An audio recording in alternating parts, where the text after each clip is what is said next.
Hello mga paps. Hello. Yan yung stock fender ng Winner X. In-install natin dito sa GTR. Ito yung stock na fender ng GTR. Binaklas ko kasi ito kasi pinalit ko para makita natin kung plug-in play sa GTR. Yan siya. Yan. Tingin ko paps mas maganda yung rear fender ng Winner X. Wow. Kasi unang-una LED na yung signal light niya. Yan, compare dito sa GTR bulb. Mas malinaw na siya compare sa GTR.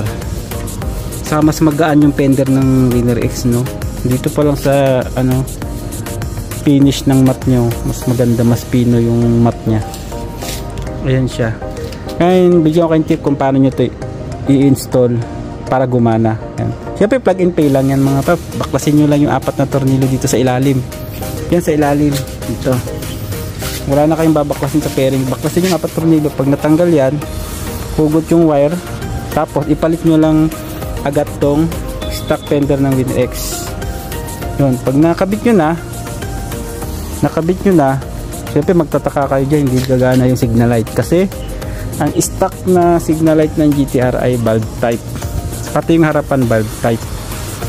Ngayon, para mapagana nyo yung signal light ng GTR, yan, para mapagana nyo yung signal light ng GTR ay ng Winner X na LED, kailangan nyo magpalit ng relay.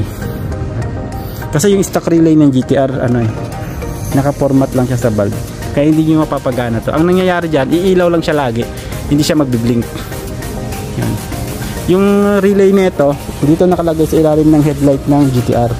Babaklasin nyo lang to buo, tapos yung relay nya nasa ilalim, papalitan nyo ng relay ng 12 volts.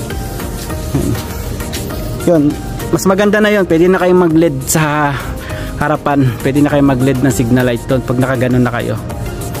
Kumbaga mas maganda na siya tignan, mas maliwanag.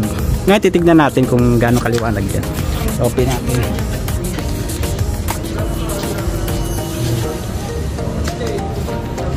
Ayan mga paps, kitang-kita nyo naman, diba? Mas maganda kahit araw, mas maliwanag siya, lalo pa kaya kung gabi. Hindi ko pa kasi na-install ng hazard eh. Kabila naman. Ayan. Kulang na lang dito hazard. Mas maliwanag, mas maganda. Saka mas maiksi siya. Ayun hindi ko sa GTR diba lagpas hanggang dito. Mas mahaba yung sa GTR. Ito mas maangas tignan. Mas maganda siya tignan. Tignan nyo. Ayan mga pag tignan nyo.